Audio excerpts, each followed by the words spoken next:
Et à certains jours, les lectures qu'on entend, que ce soit l'évangile, la première lecture, des fois c'est compliqué de commenter. Vous avez compris l'évangile? C'est compliqué, non? C'est compliqué, on parle de répudiation, d'adultère, et voilà, celui qui renvoie sa femme en épouse, une autre devait adulter avec elle. Si une femme qui a renvoyé son mari en épouse un autre, elle devait adulter. Tout d'un coup, il passe aux enfants, des gens présentés à Jésus des enfants pour qu'il pose la main sur eux. On est perdu. Mais j'aimerais qu'on puisse rester centré sur l'essentiel. La première lecture. Que nous dit la première lecture? Dans la première lecture, nous sommes dans la Genèse, le récit de la création. Vous connaissez? Lui un soir, lui un matin, premier jour, lui un soir, lui un matin, deuxième jour, jusqu'au septième jour. Dieu crée. Dieu crée. Vous vous rappelez dimanche? Non, c'était dimanche. La rencontre passée, je vous parlais de Dieu qui a mis tout son amour pour créer. Vous vous rappelez? Il était assis ici. Dieu qui donne tout son être pour créer. Ce qui veut dire, en fait, le problème ne vient pas de Dieu. Le problème vient des hommes. Quand il dit homme là, c'est pas seulement, c'est avec grand H, c'est homme et femme. Le problème c'est nous. Raison pour laquelle quand les pharisiens vont poser cette question au Christ, est-il permis à un mari de renvoyer sa femme? Le Christ va les orienter sur leur attitude, sur leur comportement, sur leur manière de vivre, sur leur manière de concevoir les choses, sur leur manière d'être en relation. Parce que quand Dieu crée, il crée l'homme, il crée la femme. Et d'ailleurs, si vous avez fait attention, toujours dans la première lecture, c'est quand même incroyable, c'est merveilleux. C'est quoi je disais au début, le chant d'entrée, c'est vraiment cela en fait. C'est beau. Tout ce que Dieu fait est bon. Quand Dieu crée l'homme, il dit, il n'est pas bon que l'homme soit seul. Dieu n'est pas unitaire.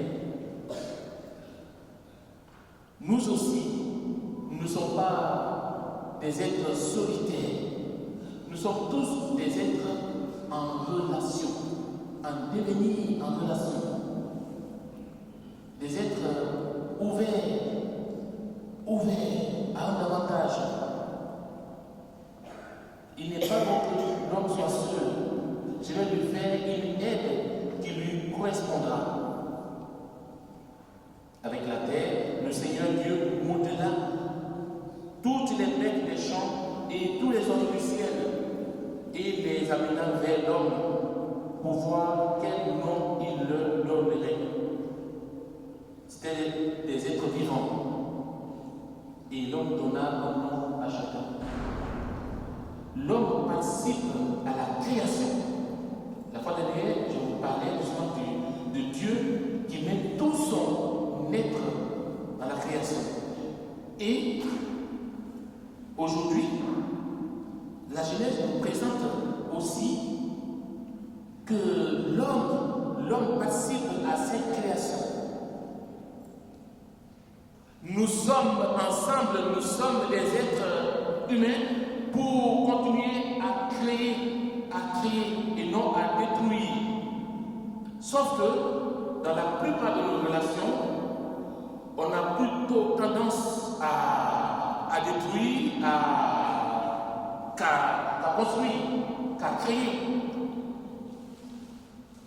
Sinon, la question de séparation, la question de divorce, la question de répudiation ne se poserait pas.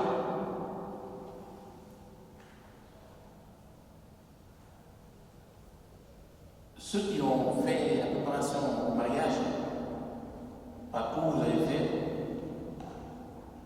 on vous a parlé des 4 piliers du mariage. Si je pose la question ici, je ne suis pas sûr qu'on va tout trouver. C'est pas grave. La liberté, la fidélité, l'indissolubilité et la fécondité. Je reprends. La liberté, la fidélité, l'indissolubilité et la fécondité. Et le jour de la célébration de ce sacrement,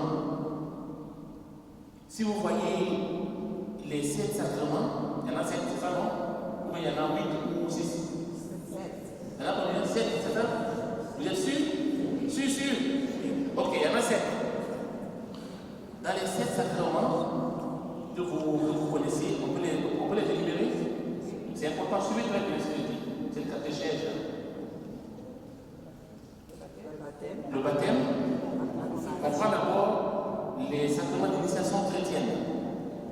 Le baptême,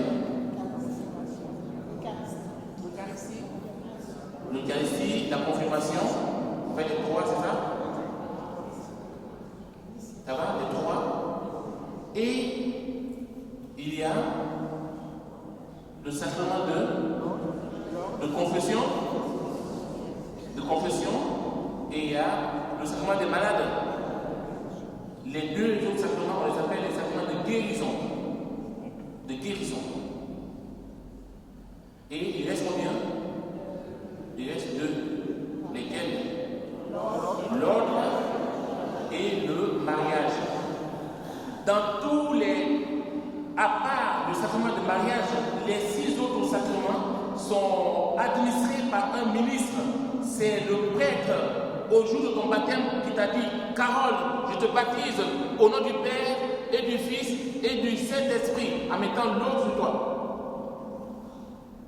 Quand tu vas voir un prêtre pour le sacrement de réconciliation, c'est le prêtre qui dit: je te pardonne, et moi, je te pardonne au nom du Père, du Fils et du Saint-Esprit. Au nom du Seigneur, je te pardonne. Une parole performative. Pour l'onction des malades, c'est le prêtre qui met l'huile sainte sur ton front et dans la paume de ta main. Le prêtre qui agit.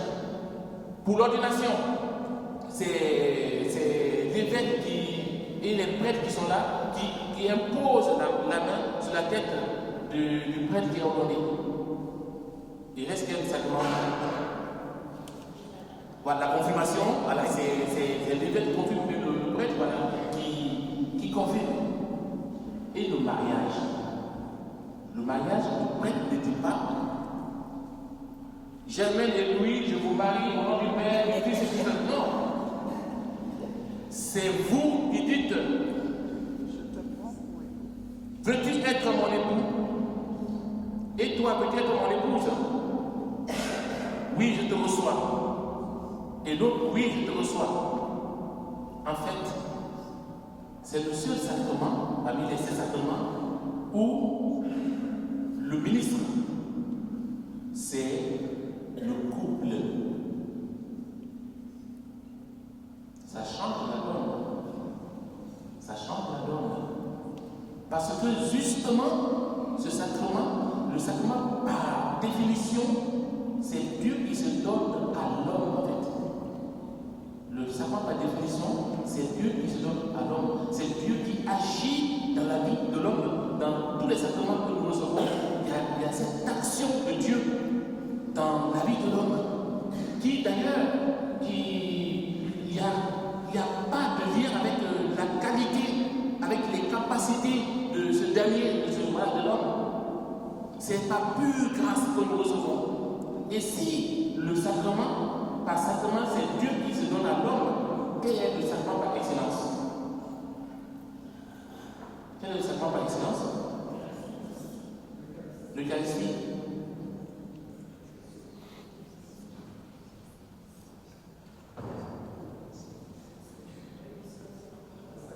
C'est le Christ. C'est le Christ. Pour nous sauver, il s'est donné. Il épouse notre condition humaine. Il nous a franchis. À ça sacrement que nous recevons le Christ. Ce n'est pas seulement dans l'Eucharistie que nous recevons le Christ. Voilà. Et pour continuer sur le sacrement du mariage, 1 plus 1 est égal à 1, comme on a entendu là. C'est pourquoi l'homme quittera son père et s'attachera à sa femme et tous deux feront une seule chair. Comment est-ce que 1 plus 1 peut donner 1? Et pourtant, logiquement, 1 plus 1 est égal à 2. 1 plus 1 est égal à 2. Si on prend des époux, chacun des deux a reçu une éducation ou bien a une culture très différente. Des fois même c'est l'opposé de l'autre. D'ailleurs, des fois, dans la plupart des cas, ce sont des gens opposés qui se retrouvent. Et pour que les deux puissent s'entendre, il faut un dénominateur commun. Et ce dénominateur commun ne peut qu'être le Christ en fait. Raison pour laquelle au jour du mariage, c'est important, le mariage chrétien est vraiment fondé sur l'agir du Christ, à l'image du Christ. Comme le Christ s'est donné jusqu'au bout. Comme le Christ s'est donné jusqu'au bout. Les époux sont appelés à se donner l'un à l'autre jusqu'au bout. Comme je disais tout à l'heure, le problème est que, au lieu de se donner, on prend. Au lieu de se donner, on prend ou on reprend ce qu'on a donné.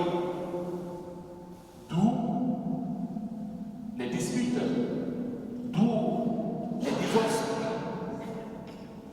d'où les complications, d'où les familles déchirées. Il s'agit pour nous, et c'est un appel, c'est une invitation. Il s'agit pour nous d'être des co-créateurs, comme au début, comme à la création. L'homme qui participe à la création, à l'œuvre de Dieu. L'homme qui donne des noms à ce que Dieu fait.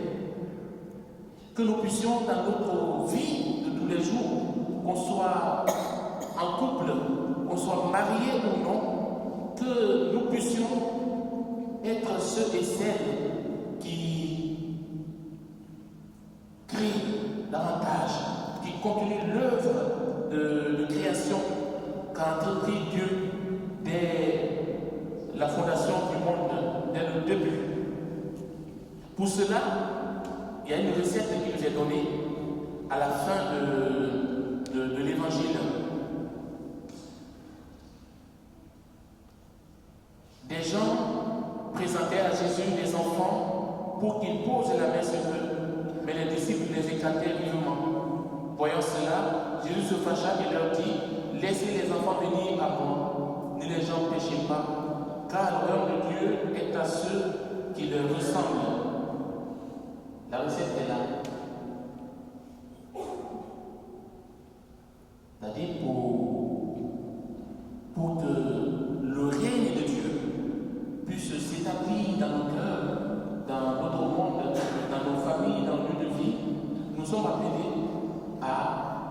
devenir des enfants,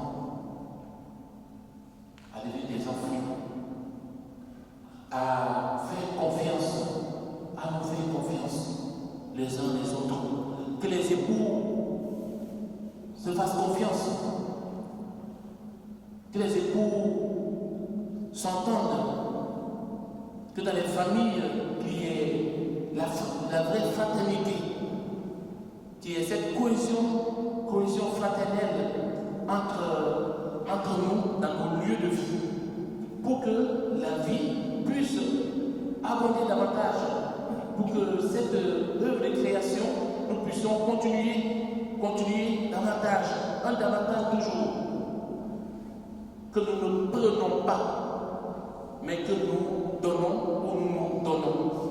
Demandons cette grâce au Seigneur. Et à la fin, il est dit que le Christ embrassait ses enfants et les bénissait en leur imposant les mains. On a du mal à bénir l'autre. C'est plus facile de le critiquer, de le maudire, que de le bénir.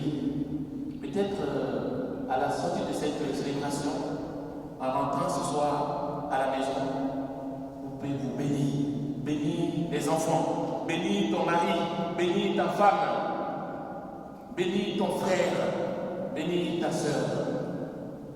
Demandons cette grâce au Seigneur qui nous envoie pour continuer son œuvre de création, pour que notre monde devienne toujours ce lieu où l'évangile est vécu, la bonne nouvelle est vécue, pour que les cœurs s'ouvrent et que la paix advienne dans tous les lieux,